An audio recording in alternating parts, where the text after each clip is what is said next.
ازيكم؟ يا رب دايما تكونوا بخير. يا ترى واخدانا فين كده يا شيري؟ وانت فين دلوقتي؟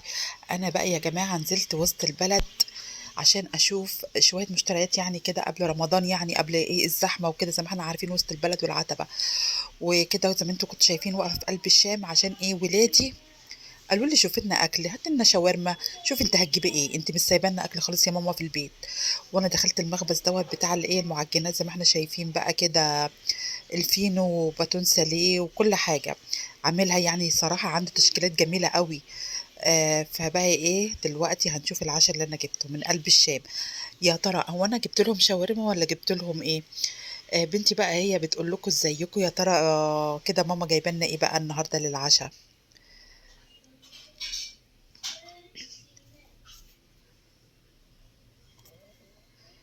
فرحانين بقى مش هقول لكم ازاي، مع ان انا غرمت كتير الصراحه يعني في الفلوس.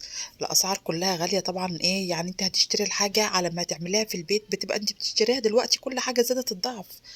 فدلوقتي بقى هي بتطلعوا بقى الاكل بتاع العشاء بقى. وكانوا جايين من المدرسه وكانوا ناموا الصراحه، فصعبوا عليا، فانا قلت لهم مش هزعلكم.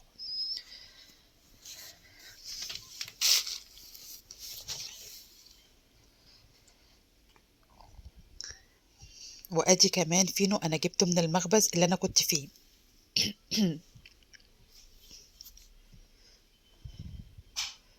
طبعا من قلب الشام، التومية والمخلل بتاعه المشهور بيه. وادي طبقين رز بسمتي. كده بقى هي هتفتح معاكم وهتوريكم بقى الايه العشاء بتاع النهارده.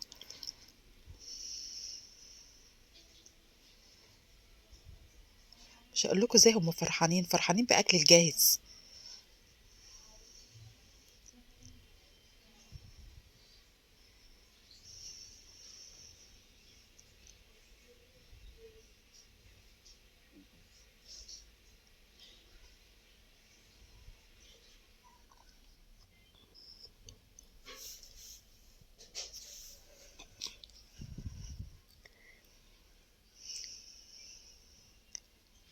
يلا يلا نقيد النور عشان نشوف كويس انا جبت ايه. انا جبت بقى فرخه مشويه، لان يعني هو الصراحه الفراخ المشويه بتاعه الشام اللي هي المحلات السوري يعني بتبقى حلوه قوي، وطعمها نضيف يعني عن أي محل تاني. الصراحة هم يعني ولادي بيحبوها جدا، وبيحبوا الشاورما كمان بتاعتهم السوري يعني.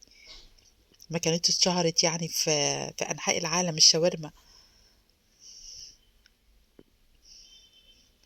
خلاص بقى كده رصينا العشاء يا جماعة، وتعالوا كلوا معانا، اتفضلوا معانا.